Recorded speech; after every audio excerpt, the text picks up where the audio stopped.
Bismillahirrahmanirrahim. Assalamualaikum warahmatullahi wabarakatuh. Izin saya berdiri Bapak Ibu yang saya hormati. Yang saya hormati Bapak Kepala Sekolah SD Negeri Taukan, Bapak Ibu Guru serta Dewan Tenaga Pendidikan yang saya banggakan.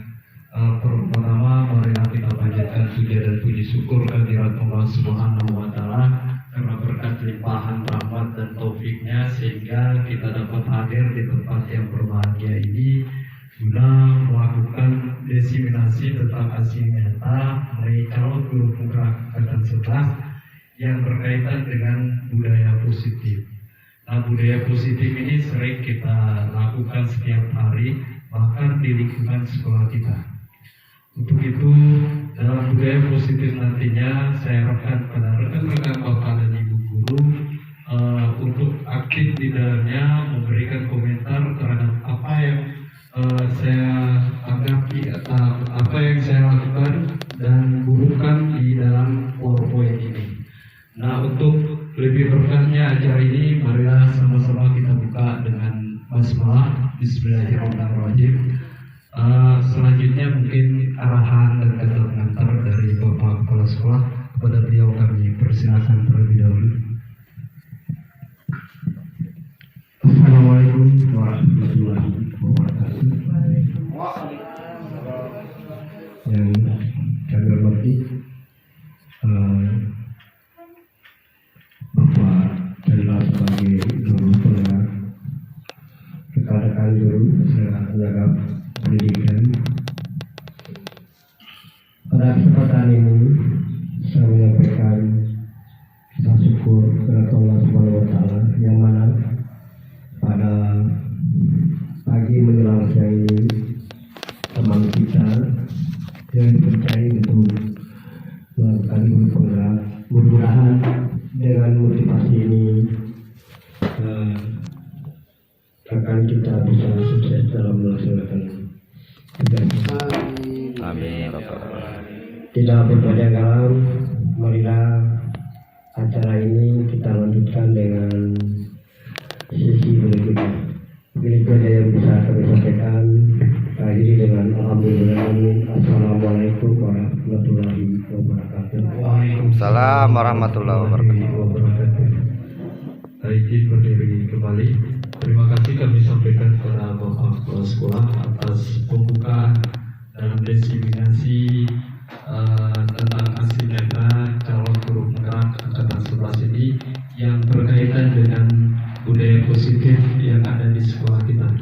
Baik Bapak Ibu, saya lanjutkan langsung ke materi kita hari ini, yaitu tentang budaya positif. Nah, budaya positif ini erat kaitannya dalam kehidupan kita sehari-hari, apalagi di tengah-tengah sekolah kita ini. Banyak sekali budaya-budaya positif yang harus kita lakukan demi mengembangkan potensi anak didik peserta kita yang ada di sekolah kita. Sebelumnya saya menyapa dulu ya. Terlebih dahulu mungkin untuk merubah suasananya kita senyum dulu selama 30 detik Bapak Ibu ya, supaya membangkitkan gairah kita untuk semangat dalam mengikuti kegiatan ini. Nah, kemudian selanjutnya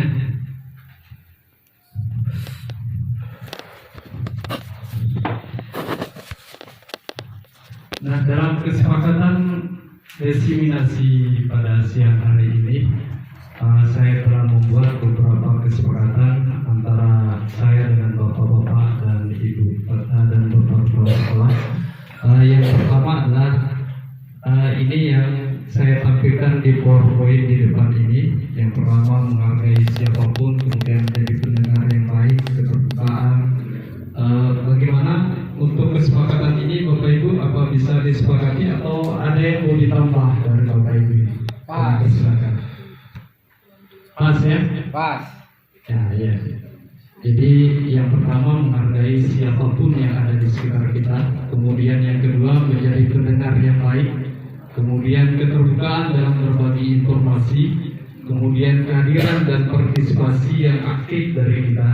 kemudian pengambilan keputusan bersama, kemudian yang terakhir adalah etika dalam berdiskusi. Kemudian selanjutnya, adapun dalam budaya positif ini, misalnya yang pertama, seorang guru yang baik harus memiliki kemampuan dalam mewujudkan budaya positif yang ada di sekolah kita. Misalnya budaya positif tersebut dapat dijalankan dengan menerapkan konsep-konsep inti seperti yang tertuang di dalam Quran ini. Yang pertama ada disiplin positif motivasi. Ya.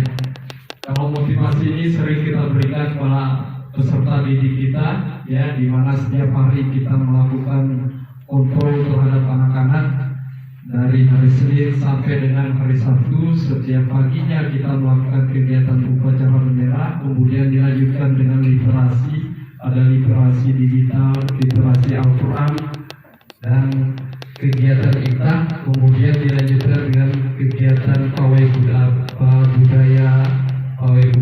kemudian makan pagi bersama, dan kegiatan setengah pagi. Itu adalah semuanya adalah posisi kontrol dan motivasi yang kita berikan setiap hari kepada anak-anak guna menimbulkan budaya-budaya positif yang ada di sekolah kita. Kemudian yang kedua adalah perilaku manusia.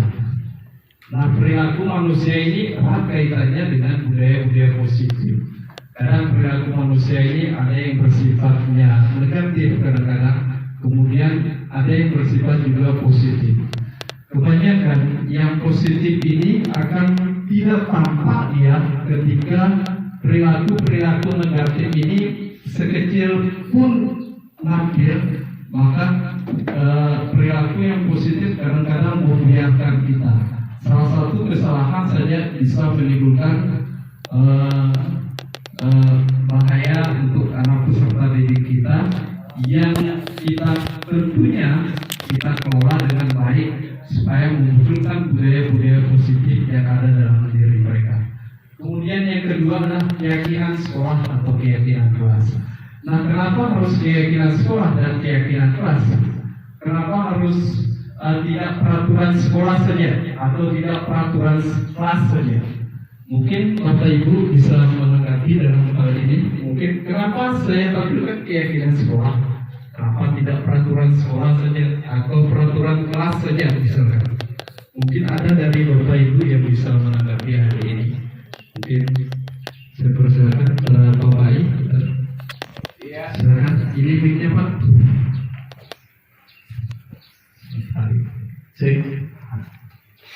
Pak Guru ini sound siapa Guru? Pakai psek di sound ya.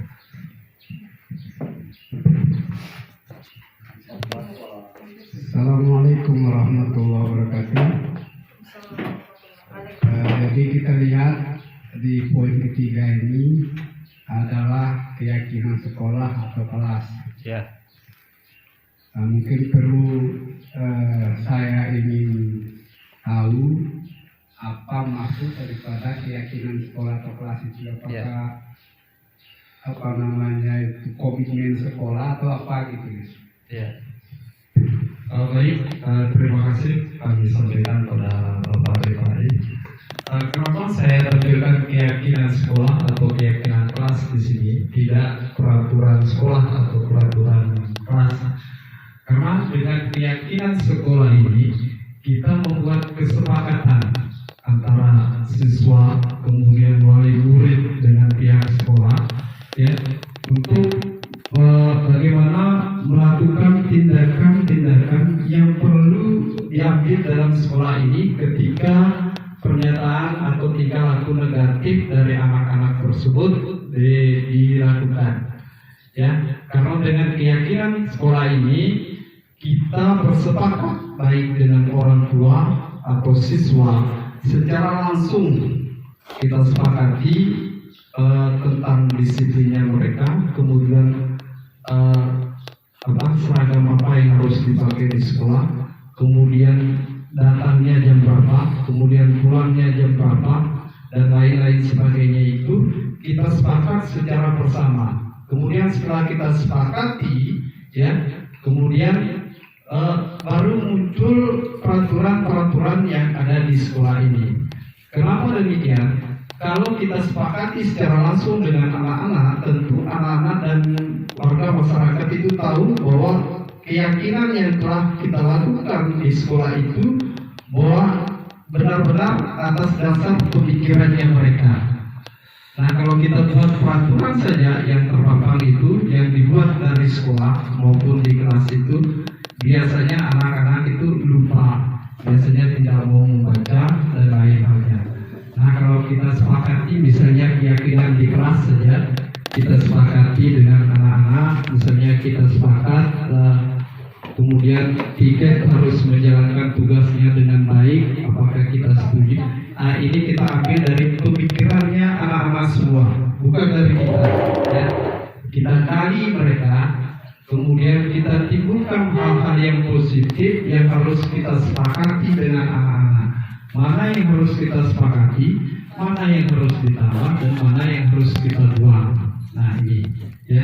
Setelah kita sepakat, kemudian kita bukan ya dalam bentuk kesepakatan kelas, atau yang lebih disebut kalau dalam lingkungan sekolah itu peraturan kelas, tapi lebih ke kesepakatan kelasnya, karena kita bersepakat dengan siswa-siswa yang ada di kelas kita sendiri, supaya mereka tahu sendiri bahwa mereka membuat sendiri keyakinan ini dan harus dilaksanakan sendiri, dan apa sanksinya kalau tidak melakukan hal ini.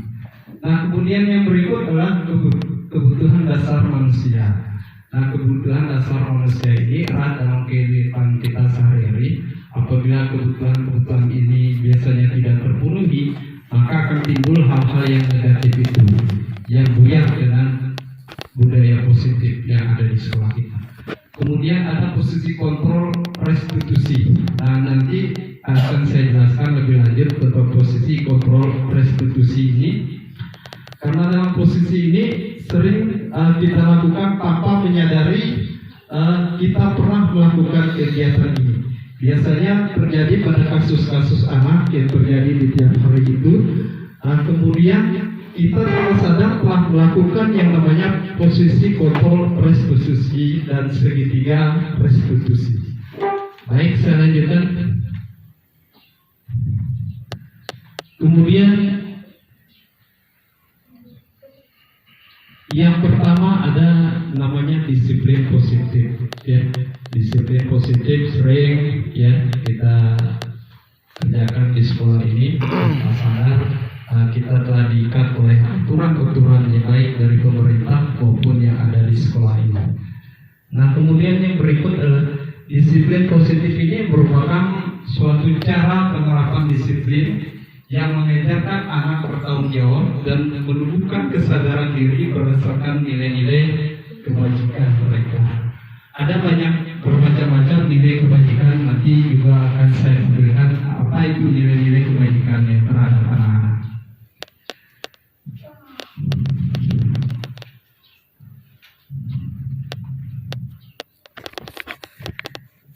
Kemudian yang berikut adalah disiplin positif ini ya dapat membuat murid memahami dan menyadari berdasarkan motivasi internal mereka, bukan akibat dari paksaan atau pujian ataupun hukuman yang kita berikan. Kemudian disiplin positif juga membuat murid memahami dan menyadari berdasarkan motivasi internal, bukan akibat paksaan atau pujian atau hukuman tadi. Kemudian yang berikut, nah budaya-budaya positif ini erat dengan kaitannya profil pelajar Pancasila. Yang pertama misalnya saya tampilkan lebih besar supaya dapat dilihat. Beriman bertakwa kepada Tuhan Yang Maha Esa. Tentu ada banyak disiplin positif yang dapat kita gali di sini. Yang pertama mungkin perlu kita berdoa kepada Tuhan Yang Maha Esa. Mungkin Bapak Ibu dapat memberikan contohnya. Salah satu contoh misalnya budaya positif untuk beriman bertakwa kepada Tuhan Yang Maha Esa dan berakhlak mulia. Mungkin Ibu Willy bisa menyebutkan satu saja contoh. atau beriman pada Tuhan Yang Maha Esa yang menimbulkan budaya positif yang terjadi di sekolah kita. Ini sering kita lakukan, satu saja. Mungkin ini ibu Nurul tadi bisa membantu, ya, beriman bertakwa kepada Tuhan Yang Maha Esa. Beriman bertakwa kepada Tuhan Yang Maha Esa itu contohnya seperti ketika anak-anak itu datang ke sekolah mengucapkan salam. Ya. Bagus sekali jawaban dari ibu. Ya. Kemudian mungkin ada yang lain lagi? Yang lain lagi budaya positif. Ya, yang sering kita terjadi di sekolah tanpa sadar kita telah melakukannya. Beriman bertakwa kepada Tuhan Yang Maha Esa dan berakhlak mulia. Kalau menurut saya seperti kebiasaan yang dilaksanakan di sekolah setiap hari itu seperti sholat duha ataupun sholat berjamaah, sholat wajib itu merupakan salah satu kebiasaan yang dilaksanakan di sekolah. Bagus sekali juga. Terima kasih. Dari jawaban dari ibu ini. Ini baru masuk ini. Tadi masih ngabang, sekarang sudah masuk kita. Mungkin ada yang dari ibu yang lain, ibu sadar mungkin. Ibu mungkin. Atau Pak Rifai mungkin menambahkan kegiatan-kegiatan yang positif lainnya. Jadi selain dari apa yang disebutkan oleh Ibu tadi, di sekolah kita banyak kegiatan-kegiatan yang membawa siswa supaya mereka beriman dan bertakwa kepada Tuhan Yang Maha Esa. Ya. Setiap kita bertemu dengan mereka, kita biasakan mereka bersalaman, baik dengan guru maupun dengan teman-teman. Terus yang berikutnya kita juga membiasakan mereka untuk makan bersama. Jadi bagaimana mereka di situ bersama-sama makan, melihat kawannya, dan ketika mereka melihat kawannya mungkin kurang lauk atau nasinya berlebihan dibagi. Nah, ini termasuk juga program yang membuat mereka lebih beriman dan bertakwa kepada Tuhan Yang Maha Esa. Ya, tambah satu lagi. Oh ya, mungkin ada dari Bapak Kepala Sekolah kami persilakan.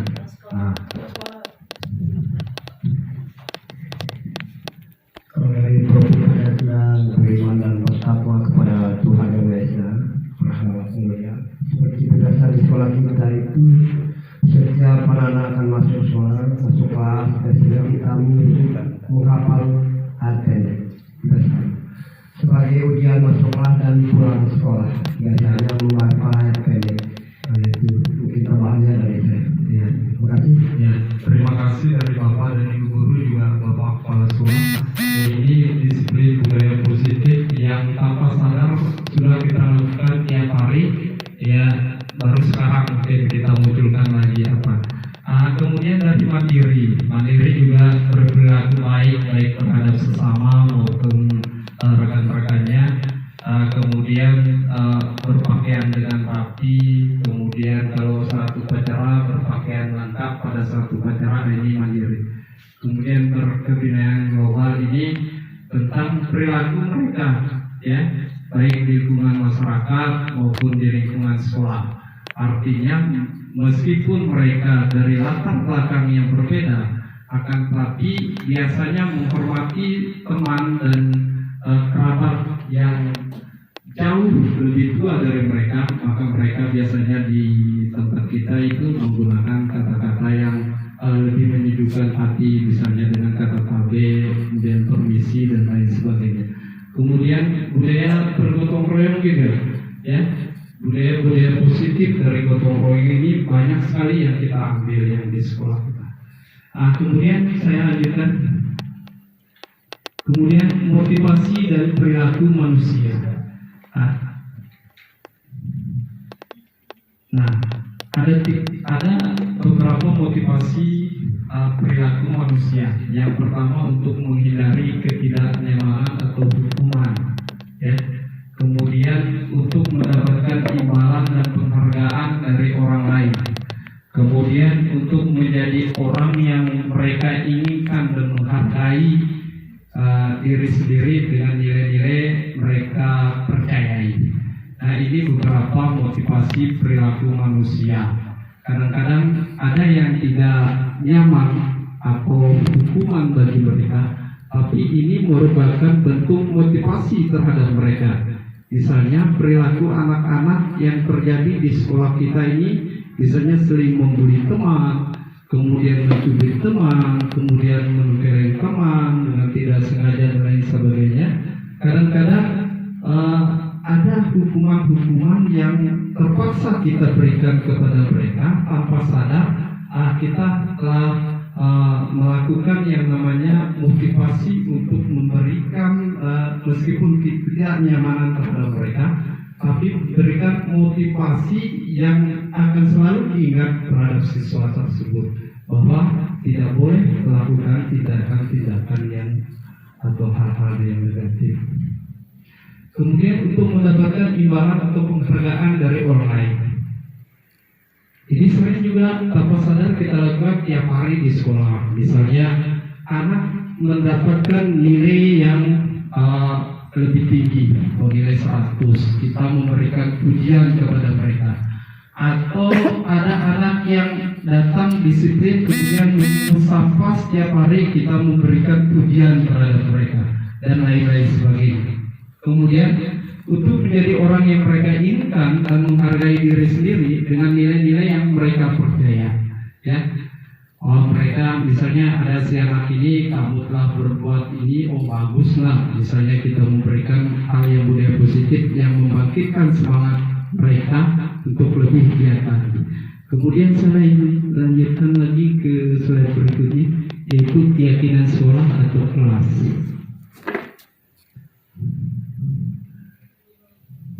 Nah, ini yang telah saya sebutkan tadi. Guru berperan dalam mewujudkan terbentuknya keyakinan sekolah atau keyakinan kelas dengan adanya kesepakatan guru dan murid. Tadi sudah saya sebutkan kesepakatan guru dan murid. Jadi murid memberikan semua hal-hal yang budaya positif yang terjadi di kelas.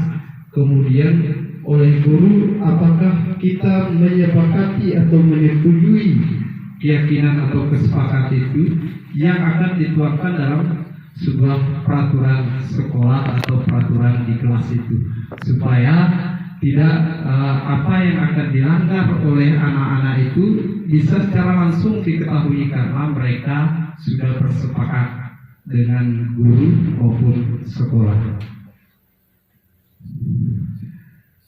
Kemudian keyakinan sekolah atau keyakinan kelas, lanjut, guru berperan dalam mewujudkan terbentuknya keyakinan sekolah atau kelas dengan adanya kesepakatan antara guru dan murid. Nah, ini sudah saya jelaskan tadi. Saya lanjut ke slide berikutnya. Keyakinan sekolah atau kelas berupa pertanyaan-pertanyaan universal yang mudah diingat dan dipahami dan harus diterapkan di lingkungan di sekolah kita. Kemudian, ini misalnya contoh-contoh keyakinan kelas yang kita sepakati yang saya sebutkan di sini. Misalnya di dalam kelas kita harus saling menghormati dengan teman-teman di kelas kita, dengan baik dengan teman maupun guru. Kemudian bertanggung jawab di sini segala kegiatan baik tugas piket itu harus kita melaksanakannya dengan tepat waktu. Kemudian jujur, ya, jujur.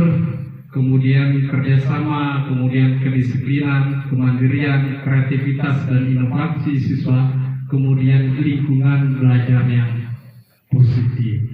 Mungkin ada tambahan dari Bapak Ibu tentang kesepakatan kelas ini, karena banyak sekali yang saya tidak tampilkan di sini, hanya sebagian saja. Mungkin dari Bapak Ibu ya ada yang menambahkan, mungkin karena ini kesepakatan yang saya bubuhkan saja di situ. Ya, kemudian kemarin telah saya melaksanakan kesepakatan dengan siswa saya dan saya bukan dalam bentuk itu, tapi masih banyak sebenarnya yang telah disepakati oleh siswa yang belum sempat saya taruh di situ. Mungkin Ibu ada yang lain, mungkin tidak boleh makan di kelas atau tidak boleh berkata kotor dan lain sebagainya. Nah, ini juga termasuk sebenarnya, tapi tidak saya bukan di situ. lanjut.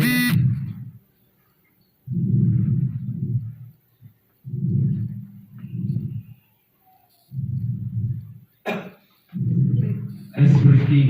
Sebenarnya mau ice breaking buat ibu? Boleh, Pak. Boleh? Ya.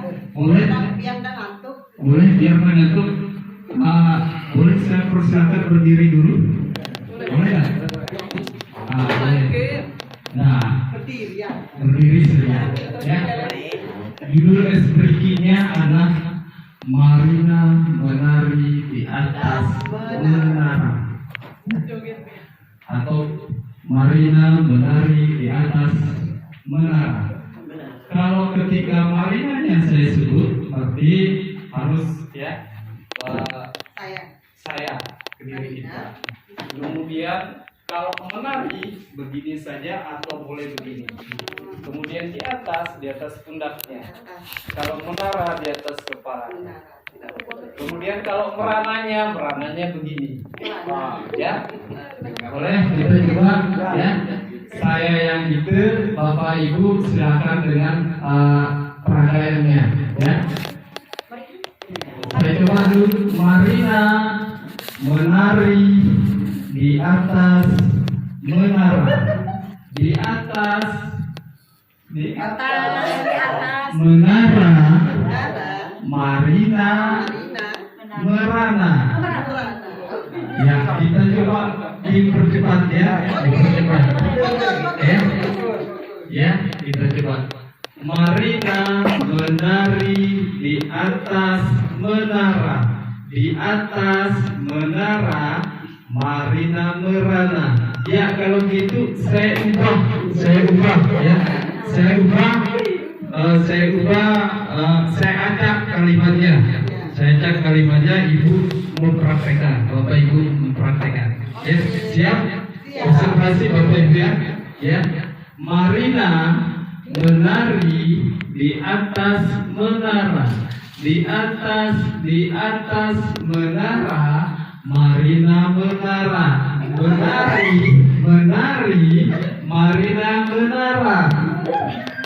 Merana di atas menari Marina merana. Ayo tepuk tangan. Ya. Sebenarnya banyak lagi ice breaking. Ada satu lagi jangan ngantuk. Ya. Ice breakingnya satu, kalau satu itu bertepuk, kemudian kalau dua itu bernapas, kalau tiga itu baru hitungannya tiga. Contohnya, misalnya saya tunjuk Ibu Nurul Wardani, berarti dimulai dari satu itu harus Ibu keluar itu bertepuk. Kemudian yang kedua, kalau saya tunjuk Bapak I, berarti harus bernapas, ambil napas. Kemudian kalau yang selanjutnya berarti harus berhitung tiga, ya, tiga. Kemudian yang berikutnya yang keempat harus bertepuk lagi. Kemudian yang kelima tidak boleh menyebutkan angkanya, tapi bernafas.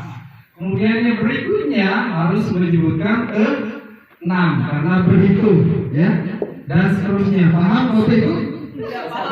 Paham? Contohnya, ya. Duduk saja. Misalnya ya, kita mulai konsentrasi ya. Konsentrasi. Pokok keluarnya itu bertepuk, bernapas, berhitung. Kita mulai.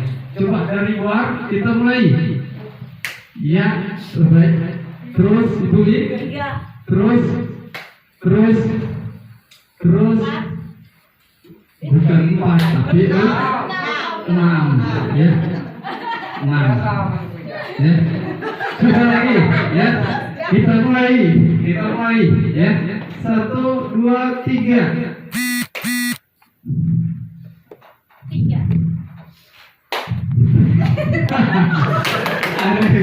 Ya, tepuk tangan untuk kita semua. Tepuk tangan untuk kita semua. Ya, dua-duanya tepuk tangan. Ya, tepuk tangan untuk kita semua. Ya, supaya untuk menghilangkan rasa kantuk. Ya, lanjut ya. Kemudian kebutuhan dasar manusia. Kebutuhan dasar manusia ini berupa pernyataan ketika seorang murid melakukan sesuatu perbuatan atau bertentangan dengan nilai-nilai kebajikan atau melanggar peraturan. Hal itu sebenarnya dikarenakan karena mereka itu gagal memenuhi kebutuhan dasar mereka. Nah, kemudian yang berikutnya, di mana kebutuhan dasar manusia itu, yang pertama adalah mungkin bertahan hidup dan kasih sayang. Mereka butuh yang namanya bertahan hidup, makan, minum, kemudian pakaian itu, kemudian kasih sayang juga ya dari orang tua, kemudian dari keluarganya, kemudian rasa diterima, kemudian rasa diterima di sekelilingnya sebenarnya, bukan penguasaan. Kemudian kebebasan dan kesenangan, ya. Kemudian keamanan, kemudian sosial juga. Apabila kebutuhan dasar ini terpenuhi, maka tentu mereka akan timbul budaya-budaya positif yang ada dalam diri mereka. Kalau ini tidak terpenuhi, misalnya kebutuhan akan hidup dan kasih sayang, ini yang sering timbul. Mereka sering berantem dengan temannya, kemudian sering mencuri hal-hal yang dari temannya, kemudian sering berantem, memukul temannya, membuli temannya, akibat dari kasih sayang yang tidak didapatkan dari orang tuanya mereka. Nah, kemudian ini studi kasus. Ya, saya minta pendapat dari Bapak dan Ibu. Ya, studi kasusnya kemudian seperti ini.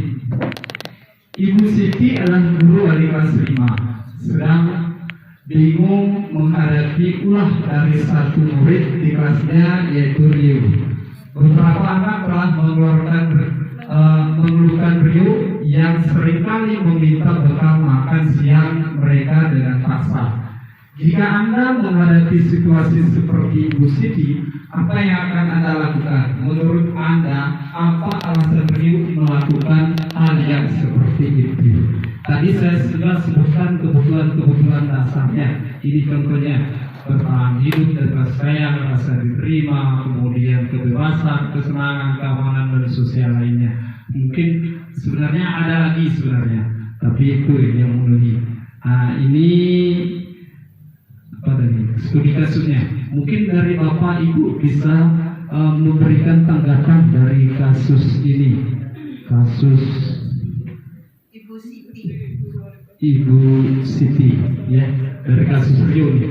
Ibu Siti guru wali kelas 5 sedang bingung menghadapi ulah dari salah satu murid di kelasnya Rio. Berapa anak telah mengeluhkan Rio yang seringkali minta bekal makan siang mereka dengan paksa. Jika Anda menghadapi situasi seperti Ibu Siti, apa yang akan Anda lakukan? Menurut Anda, apa alasan Rio melakukan itu? Mungkin dari Bapak Kepala Sekolah terlebih dahulu. Ibu persilakan. Saya mencoba kasus Ibu Siti yang mengalami kasus anaknya Rio yang sering memalak atau memaksa temannya untuk mengambil bekal makan siang. Kalau kita telusuri, kita lihat dari kasus ini, kita bisa melihat bahwa mungkin kita tidak menyalahkan seseorang itu, tetapi kita lihat dari latar belakang keluarganya. Mungkin dari latar belakang keluarganya, mungkin diantara manfaat semuanya. Biasanya mereka tinggal sama bapak, sama ibu. Biasanya mungkin ibunya berangkat ke luar negeri, mungkin bapaknya ke luar negeri, biasanya semuanya ini. Oleh karena itu, kita bukan satu sisi melihat anak tersebut, tetapi banyak sisi. Kita lihat lingkungan keluarganya, siapa dia dan siapa orang tuanya. Itu mungkin pendapat sedikit dari saya, mungkin dari rekan-rekan guru bisa menambah. Terima kasih. Baik, terima kasih pendapat dari Bapak Kepala Sekolah. Mungkin ada yang dari dari Ibu mungkin ya. Ini pertama. Silakan Ibu. Ini berhubungan dengan kesesuaian ini setiap hari. Terima kasih kesempatannya. Kalau saya setuju dengan pendapatnya Bapak Kepala Sekolah. Kalau saya menghadapi kasus seperti ini, yang terlebih dahulu saya lakukan itu, saya tanyakan dulu ke Rio, apa penyebabnya Rio itu tidak membawa bekal makan siang. Makanya dia memalak teman-temannya untuk mengambil makanan karena dia tidak punya makanan. Iya. Apa alasannya memang tidak mau membawa atau memang tidak ada dari rumah? Iya. Mungkin seperti itu. Ya, bagus sekali dari pendapat Ibu. Mungkin ada dari yang lain mungkin Terima kasih. yang pendapatnya bertentangan atau sama, mungkin bisa diungkapkan. Silakan Pak Pai. Jadi di samping yang sudah disampaikan oleh kepala sekolah dan Ibu Dewi tadi, ya, saya juga mungkin kadang melihat anak-anak itu melaksanakan hal seperti itu karena ingin memperlihatkan dirinya bahwa saya ini kalian perhatikan. Mungkin kurang kasih sayang ya. Karena saya tanya rata-rata anak kita ini kan hampir ya 70% itu tidak ada ibunya. 70%. Bahkan kemarin itu saya coba nanya kepada anak kelas 3 yang dia memang dari awal suka nangis. Iya. Coba tanya orang bapakmu, disebutkan nama bapaknya kan? Iya. Nah, ternyata nama bapaknya itu mantan saya di Pemorosan dulu. Gitu. Iya. Tapi sayang anak itu dari sejak lahir tidak pernah melihat bapaknya. Apalagi yang lain dia saja tak pernah. Jadi Iya. pantaslah dia menangis karena memang untuk kasih sayang. Iya. Ini mungkin amalan saya. Iya. Terima kasih, pendapatnya luar biasa sekali, bagus juga. Ada tambahan dari Ibu? Jadi dari pendapat baik dari Bapak Kepala Sekolah maupun Ibu Wiwi, kemudian Pak Rifai, pendapatnya luar biasa sekali bagusnya. Ya. Kadang keberagaman kita tentang sesuatu hal yang mungkin yang baik menurut kita, juga ada sisi yang lain, mungkin ada pendapat dari teman yang lain bertentangan dengan kita. Tapi itu merupakan hal yang harus kita gali terlebih dahulu kasus tersebut, tidak serta-merta memberikan hukuman terhadapnya, akan tapi harus kita gali terlebih dahulu apa sebenarnya kelemahan dari dia tersebut, atau mungkin karena orang tuanya pergi ke luar negeri atau menjadi TKW seperti yang disampaikan oleh Bapak Kepala Sekolah tadi, kemudian mungkin ada hal-hal yang di rumahnya itu terjadi sesuatu konflik dan lain sebagainya, atau orang tuanya bercerai dan lain sebagainya. Ini mungkin akan muncul dalam alasan-alasan yang telah kita berikan ini. Saya mencoba memasukkan di sini, ya, ini keberagaman saja sebenarnya alasan kita, tapi salah satunya yang mungkin seperti ini. Mungkin karena dia lapar, atau orang tuanya itu tidak membawakan bekal terhadapnya, atau makan siang, atau maka kebutuhan dasar yang sedang berusaha dipenuhi oleh si Rio ini adalah kebutuhan untuk bertahan hidup, yang meskipun menurut kita itu salah, tapi mungkin kebutuhan ini karena dia merasa lapar sehingga mengambil yang punya temannya. Mungkin menurut kita itu salah, ya, tapi karena keterpaksaan yang harus membuatnya itu, ya, sehingga melakukan hal yang seperti ini. Artinya ini bertolak belakang, ya, bertolak belakang. Tapi pendapat Ibu juga bagus sekali tadi, ya. Tidak semua dari sisi pandangan kita itu harus sama, ya.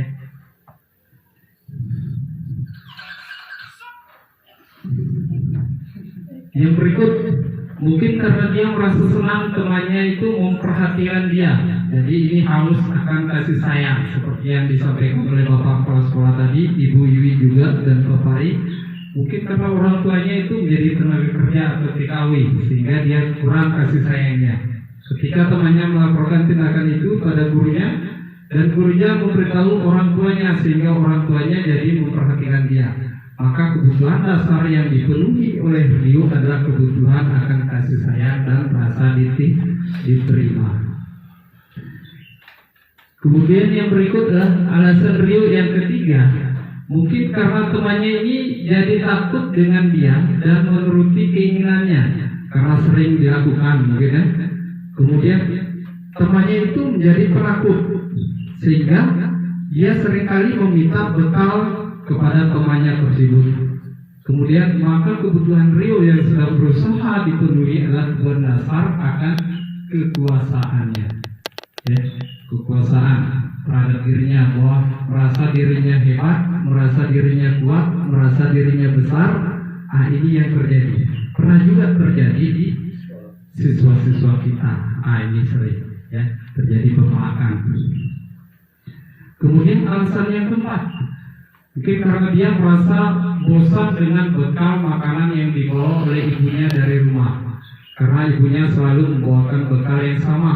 Oleh karena itu dia ingin mencoba makanan teman-temannya yang beraneka ragam.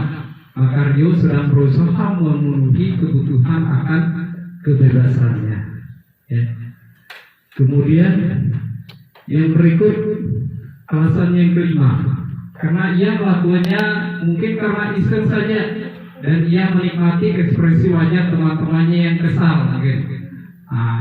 Kemudian karena dia ambil makanannya dan menurut dia ekspresi teman-temannya itu lucu, maka berarti Rio sedang berusaha memenuhi kebutuhan akan kesenangan. Kadang-kadang terjadi juga di siswa kita ini sering nih, ya, seolah mereka tanpa bersalah saja melakukan hal tindakan tersebut.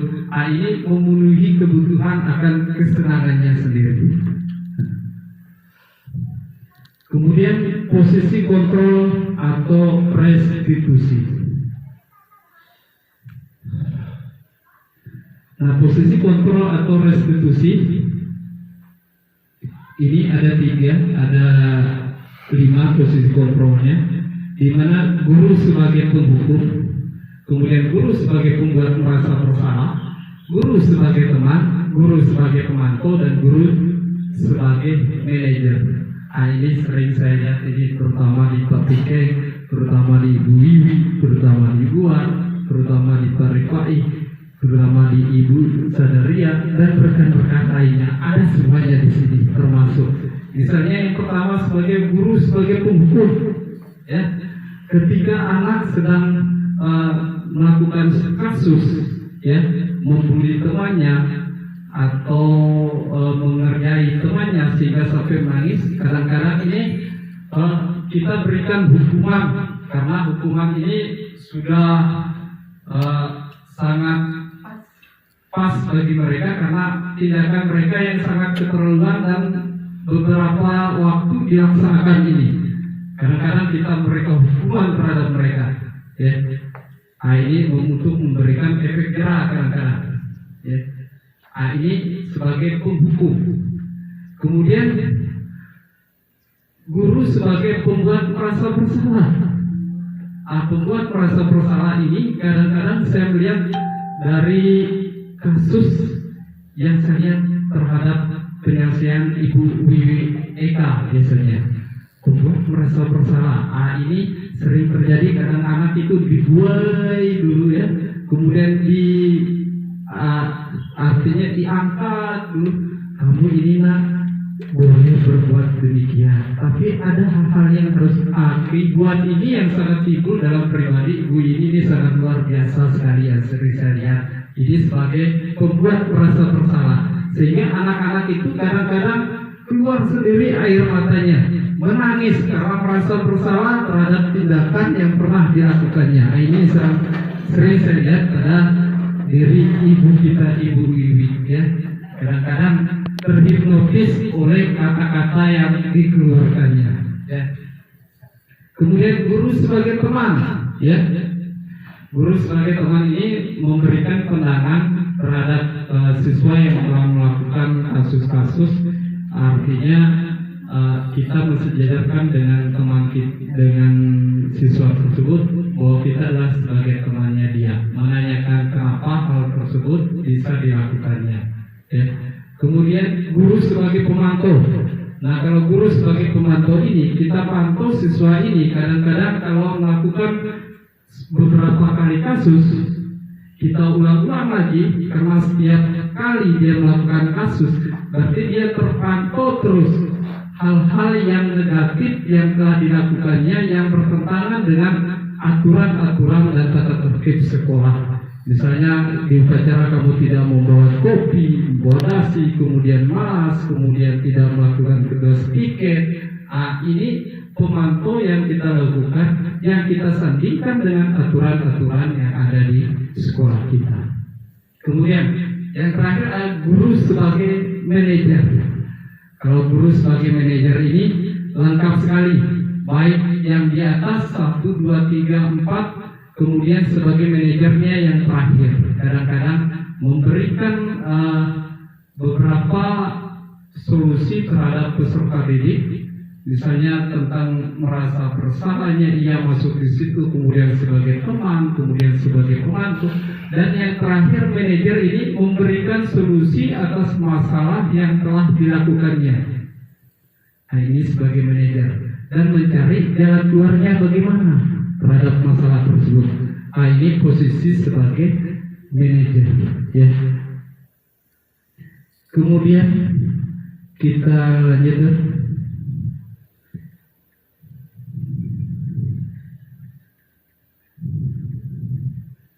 Ini posisi kontrol, ada tindakan yang gagal, kemudian identitas yang berhasil, membuat alasan-alasan yang berbagai alasan kayak tadi yang saya sebutkan itu. Kita lanjutkan saja. Kemudian posisi kontrol restitusi sebagai manajer. Ini tentang kasus yang terjadi terhadap anak-anak yang kemarin. Kemudian bukan, ini adalah ini. Nah, posisi kontrol sebetulnya sebagai manajer. Guru dapat berbuat sesuatu bersama murid, mempersilakan murid bertanggung jawab dan mendukung murid agar dapat menemukan solusi. Ya, sebenarnya kemarin itu ada videonya panjang sebenarnya, kalau saya buka di sini lama, ya. Di video kan ada Bapak juga sebagai saksinya. Videonya banyak tentang hal ini sebenarnya. Saya ambil gambarnya saja. Ya. Bukan. Ini harus bukan suaranya. Kemudian, ini posisi kontrol sebenarnya. Kemudian ada segitiga restitusi dalam pemecahan masalah. Ini yang sering saya lihat di pribadi menyelesaikan kasus, studi kasusnya dalam Ibu Ywi Eka ini. Sering saya lihat semuanya lengkap dimasukkan situ segitiga restitusinya. Yang pertama, ya, menstabilkan identitas. Kadang-kadang kalau anak yang berkasus, kadang-kadang saya lihat, saya perhatikan betul itu, anak-anak itu distabilkan identitasnya dulu. Ketika anak-anak yang sedang menangis, ditanyakan dulu, kenapa kamu menangis? Kemudian kenapa kok kamu melakukan begitu tindakan terhadap temannya? Kenapa ini? Ya, ini menstabilkan identitas, ya, supaya anak itu merasa ungkapan-ungkapan yang diberikan terhadap kita itu nyaman diberikan, ya, sehingga mengalir saja ungkapannya, merasa nyaman terhadap pribadi anak tersebut, kemudian dengan rasa ringan di kepalanya mengungkapkan kasus yang terjadi terhadap mereka. Kemudian yang berikut, validasi tindakan yang salah.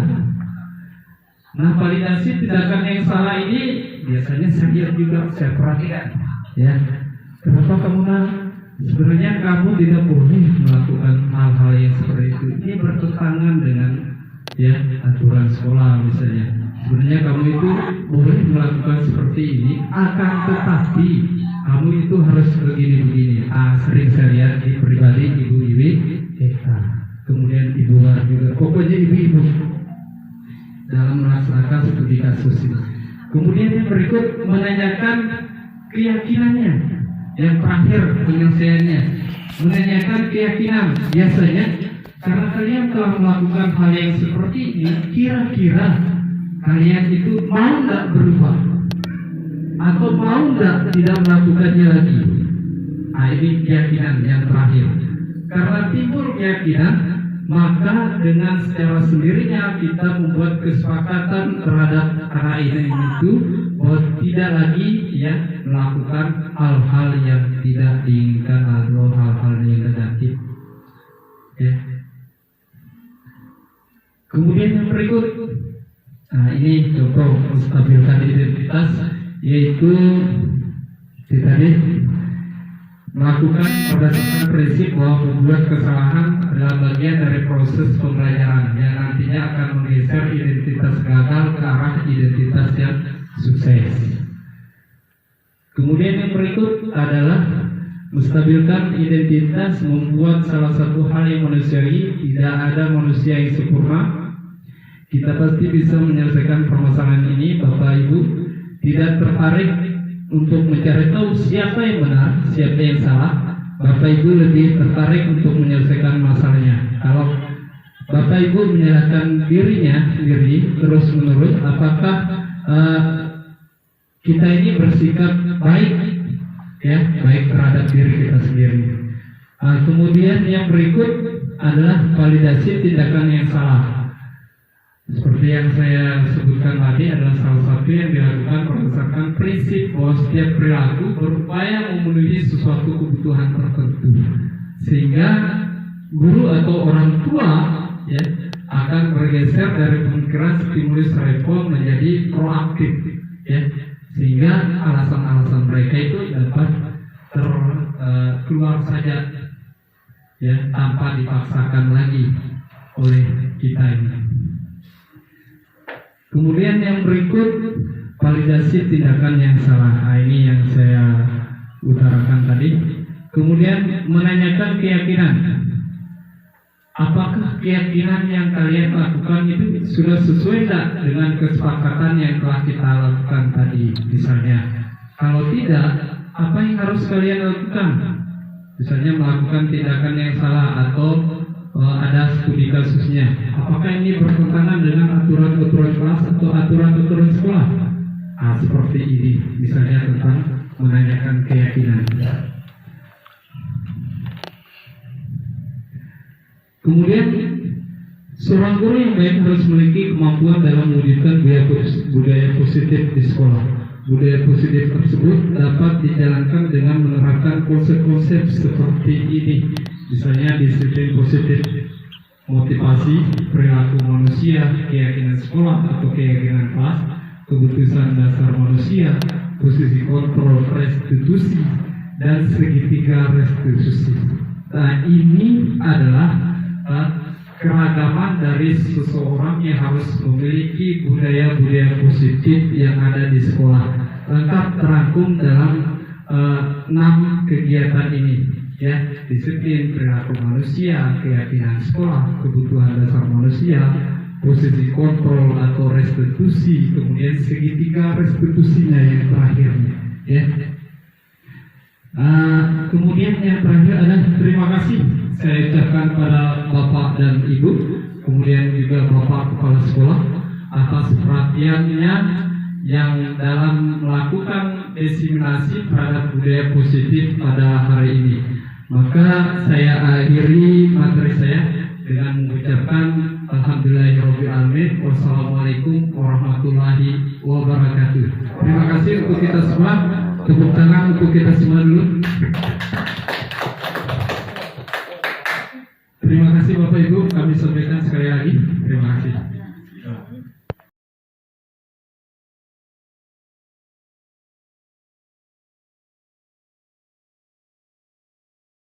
Ya, oke. Tadi kita sudah berdoa sebelum kegiatan ini kita mulai, dan ada beberapa temannya yang tidak hadir karena sesuatu dengan hal, terutama Adam tadi sakit, kemudian zakat, kemudian izin dan lain sebagainya. Kemudian ya, pada hari ini ya kita akan sepakati tentang keyakinan kelas, ya, kita sepakat. Kenapa harus keyakinan kelas?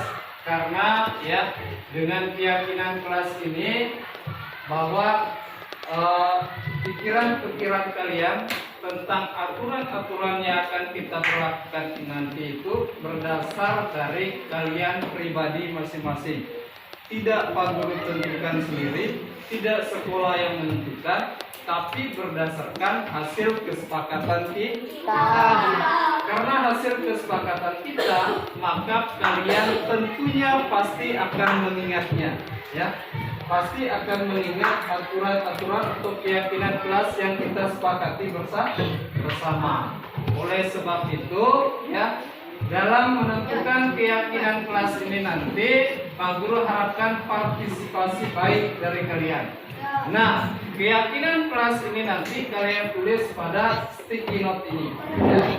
Masing-masing siswa menulis satu saja apa keyakinan kelas yang harus kita sepakati bersama. Baik, Pak Guru akan membagikan sticky note-nya, tulis keyakinannya, ya, tentang apa saja, ya, yang harus kita taati dalam, ya, kelas kita ini, ya. Silakan Pak Guru akan bagi ini, ya. Ini yang mana? Pink semua. Satu. Yang kedua, di atasnya ini tulis namanya dulu, ya. Tulis nama. Ini juga hijau. Ya, Pak Guru kombinasikan, ya. Pak, Ya.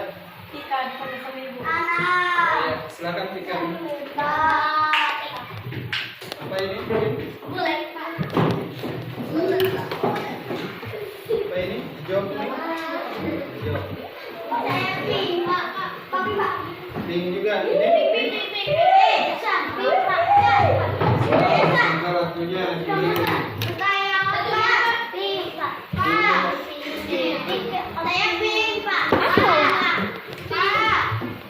Biar tempelannya ini di atas, ya. Jangan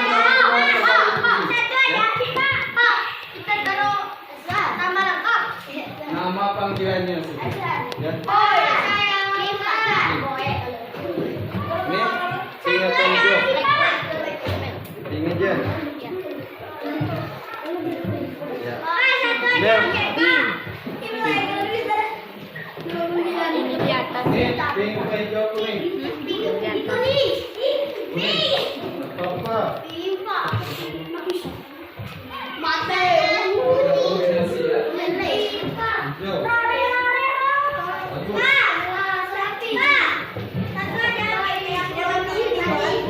Ingat yang lemnya paling atas itu tulis namanya. Jangan sampai terbalik. Ini kalian nama ini harusnya yang ini yang atas, yang punya lem itu kalian tulis sama. Ya. Sudah?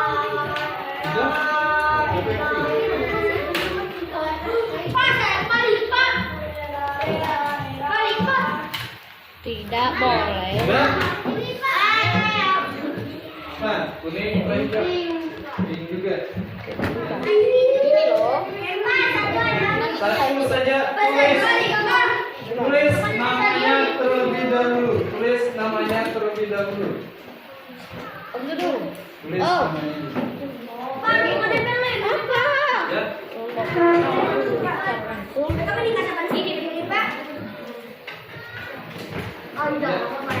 Silakan kalian tulis terlebih dahulu. Ya.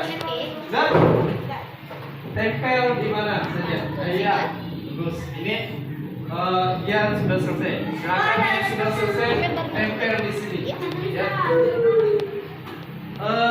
Papan tulisnya kita bagi dua dulu. Laki dan laki, perempuan dan perempuan dan bendok. Ini tempat menempel sticky note-nya. Nanti di sini hasil yang kalian tempel Pak Guru tulis di sini, ya. Ya, silakan. Satu saja, masing-masing siswa satu. Ya, silakan ditempel kalau yang sudah selesai. Ditempel di sini, boleh ajarnya. Ya, silakan ditempel. Ya. Nah, di sini. Tulis saja. Tulis saja. apa? Saya bisa mengangan atap daun. Ayo, silakan. Heru, tulis saja apa saja. Heru. Ya, silakan ditempel. Ya, bagus. Silakan ditempel. Silakan ditempel. Sekali.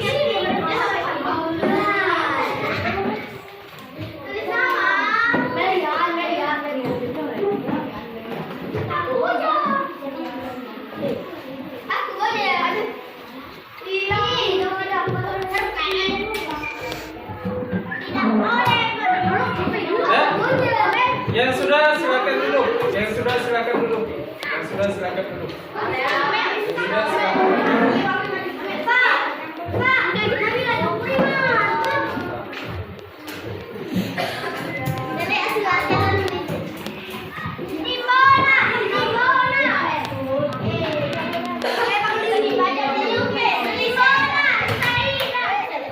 Boleh di atas, boleh di bawah terserah. Sudah sini.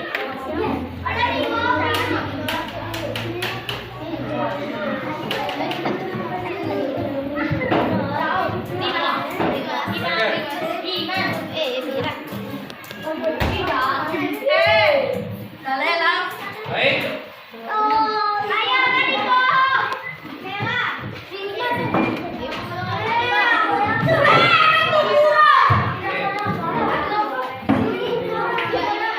Esther, jangan ganggu main. Ayo Asal. Jangan lupa.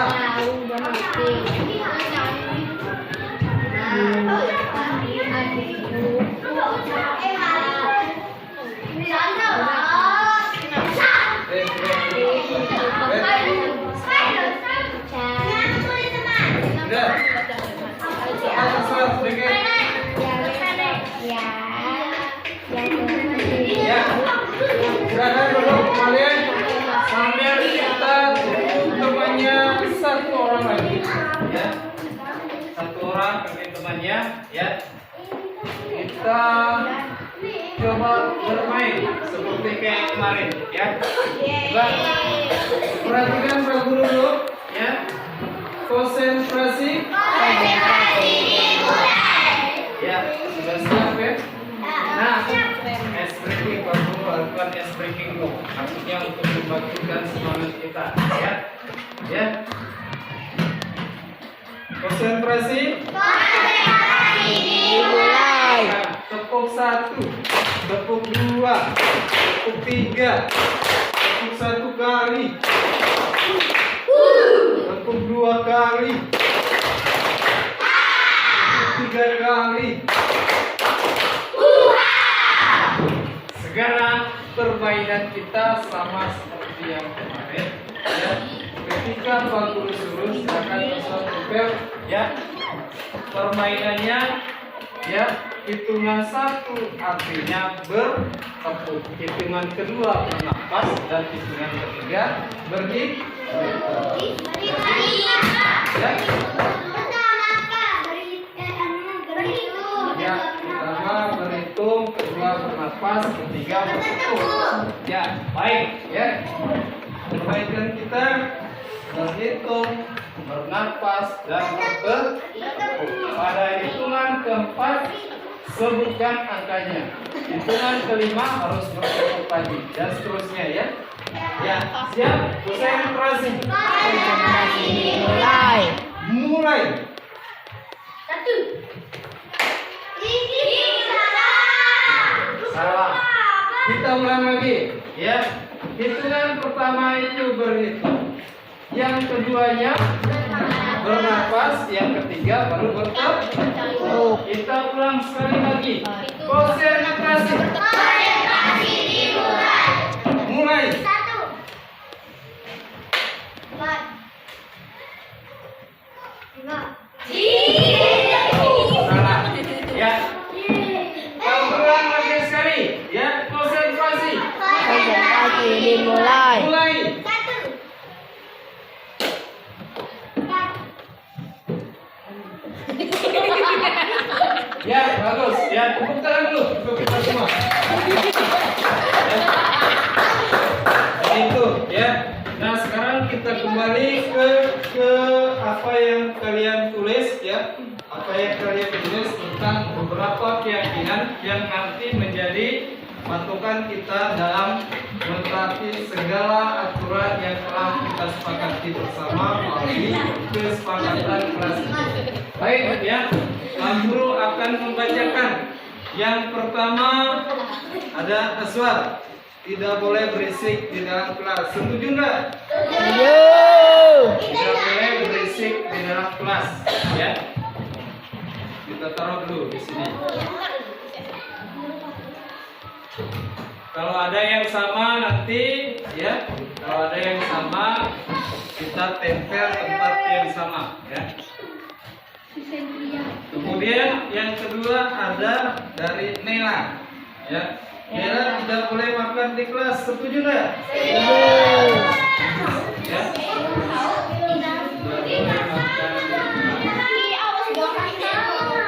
Naura, ya. Belajar dengan sungguh-sungguh, sepakat nggak? Sepakat. Yang berikut, ya. Kita harus apa ini? Bersih dari kotoran. Setuju enggak? Dari kelas kita ini harus bersih. Ya.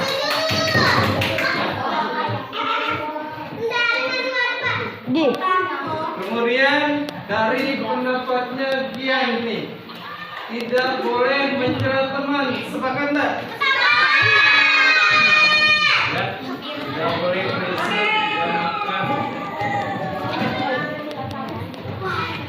Kemudian yang berikut dari Hairul, ya. Dari Hairul ini tidak berkata kotor. Jadi sama dengan tidak boleh berisik kalau kita berisik. Kemudian dari Novebriansa, ya. Novebriansa tidak boleh berisik, sama. Pak Guru karena ada yang sama, Pak Guru tempel di tempat yang sama, ya. Jadi nanti kita ambil satu pendapat saja. Kemudian yang berikut dari Naila, mematuhi peraturan sekolah. Ya, sepakat nggak? Mematuhi peraturan sekolah. Makanya yang sekolah ini, ya, terlalu umum, tapi nggak apa-apa karena ini pendapat temannya kita hargai. Sebenarnya, ya, semua aturan sekolah pun berada di lingkup lingkungan kelas kita ini. Kemudian dari safety, ya, tidak boleh makan di kelas. Sepakat enggak? Sepakat. Ada yang tadi makan di kelas, kita samakan tempat Naila, ya. Kemudian Amel, tidak boleh berbicara di kelas. Gimana ini pendapatnya? Tidak boleh berbicara. Sepakat enggak? Enggak, sepakat enggak? Ada yang sepakat, ada yang tidak? Kenapa? Soal apa alasannya? Ya, tidak boleh berbicara di kelas itu dalam hal-hal tertentu sebenarnya. Tapi kalau dalam keadaan kita belajar, masa tidak boleh berbicara di kelas? Ya, tentu boleh. Ya. Jadi ada hal-hal tertentu yang tidak boleh berbicara, misalnya, ya, dalam keadaan kita serius melaksanakan segala pembelajaran di kelas, tentu kalian harus diam, ada kalanya diam ketika Pak Guru menjelaskan. Tapi kalau diminta untuk berpendapat, tentu boleh berbicara. Bagaimana kalau tentang pendapatnya Amel ini tidak boleh berbicara di kelas? Dimasukkan benar? Tidak, lainkan dia sendiri, ya. Kita centang supaya kita tahu. Dari Disa, ya, tidak boleh menyontek di kelas. Sepakat? Sepakat. Tidak boleh sepakat. Tidak boleh sepakat. Tapi kita masukkan, ya. Kemudian dari aura kelas IPA tidak boleh main di kelas. Ya, sepakat tidak? Artinya tidak boleh main di kelas ini ketika terjadi pembelajaran dan ketika dalam posisi istirahat ya sambil kalian main-main kecil-kecilan boleh lah. Tapi dalam mungkin yang maksudnya teman kalian ini ketika sedang pembelajaran di kelas kita tidak boleh main. Ya kita sepakat kita masukkan. Ya.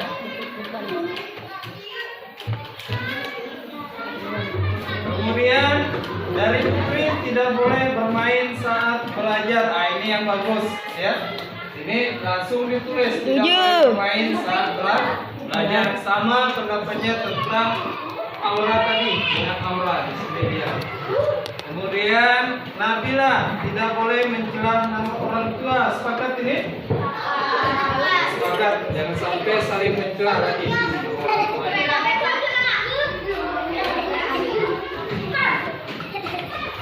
Kemudian tidak boleh bolos.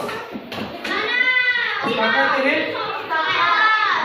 Kalau memangnya sakit atau berhalangan, ya seperti Pak Guru tadi, tolong di WA Pak Guru karena kita sudah memiliki grup Pak Guru. Kalau yang sakit WA Pak Guru, Pak saya tidak bisa hadir karena sakit atau berhalangan dan lain sebagainya. Ya, silakan. Tunggu aja. Kemudian yang berikut menjaga kebersihan kelas dan lingkungan. Sepakat ini? Sepakat. Ria. Ya. Sini. Kemudian dari Intan tidak boleh menyuntik. Sama tadi dengan siapa tadi? Ya, dengan Bisa. Tidak boleh menyuntik. Sama dengan siapa tadi? Bisa ya? Oh, di sini.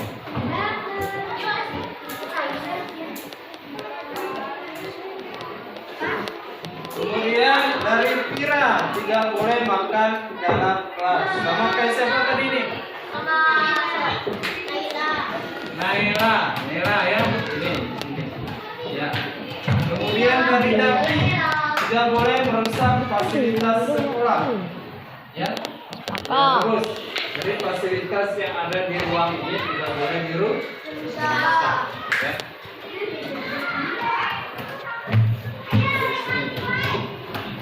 Alis tidak boleh makan di kelas. Sama dengan pendapat kalian, teman kalian tadi tidak boleh makan di kelas. Di sini dia. Di sini. Kemudian dari Fitri Yunita tidak boleh mencela nama orang tua. Sama kayak dari Firda. Sama dengan Nabila. Nabila. Oh ini dia. Tidak boleh. Kemudian yang terakhir, Nabila tidak boleh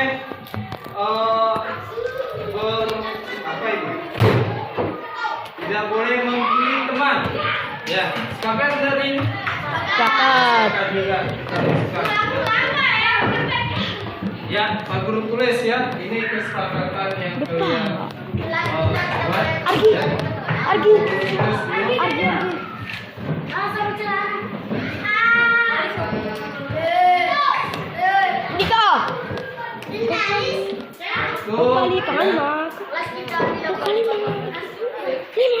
Ya, arti kita harus kotor arti melaksanakan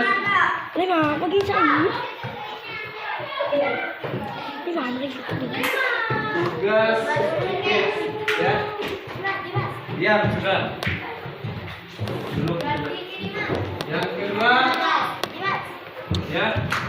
Yang kedua, tidak boleh ribut di kelas. Ya. Tidak boleh ribut saat yang belajar ya. Kemudian yang ketiga ya, aura belajar belajar dengan sungguh-sungguh, ya. Biar Belajar dengan sungguh.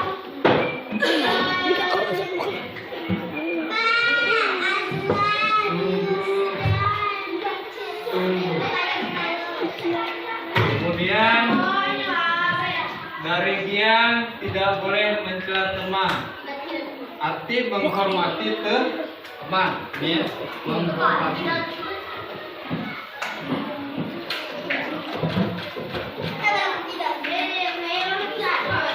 Ini mematuhi peraturan, ya, mematuhi peraturan.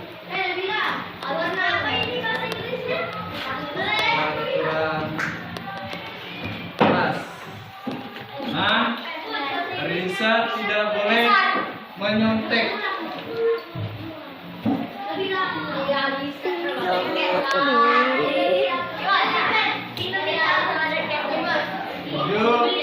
Ya, menjaga kebersihan kelas. Tadi sudah laksanakan tugas piket, ya.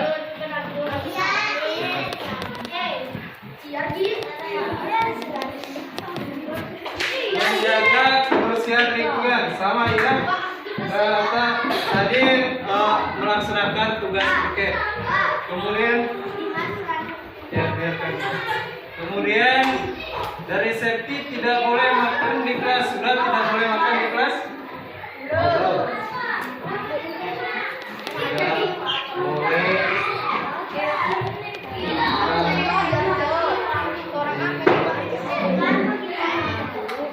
8, ya, tidak boleh makan di kelas aura sama. Kemudian hitam, tidak boleh menyontek. Sudah tadi, ya. Kemudian yang berikut tidak boleh berisik, ya. Artinya tidak boleh berisik di kelas. Artinya mematuhi aturan yang ada dalam kelas.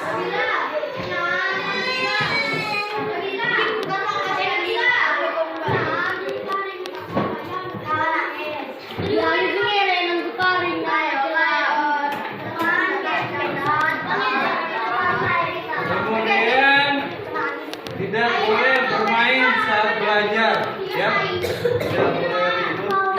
Tadi sudah tidak boleh ribut.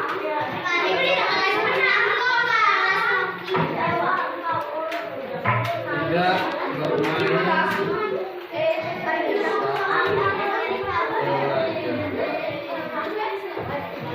Kemudian yang 9, tidak boleh bolos.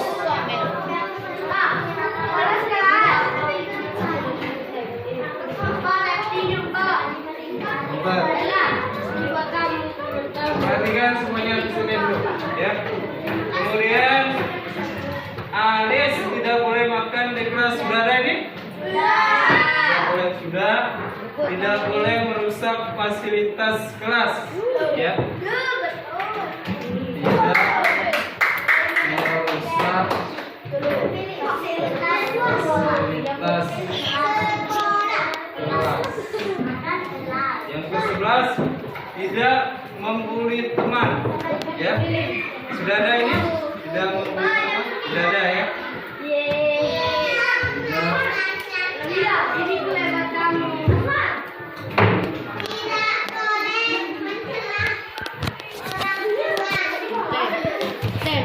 Yang terakhir, ya.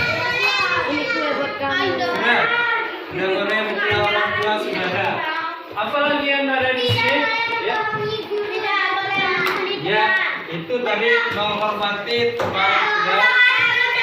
Mematuhi peraturan kelas semua, ya. Berdoa sebelum belajar, ya. Berdoa sebelum dan sesudah.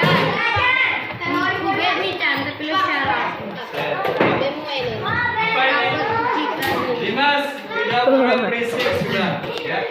Sama. Yang terakhir, ada lagi yang lain? Yang 13. Disiplin bagaimana? Boleh kita tambah di situ? Disiplin. Menghormati teman dan guru, ya. Ya. Nah, sudah ya. Ada lagi nggak yang mau ditambah ini? Ya. Berpakaian rapi bagus.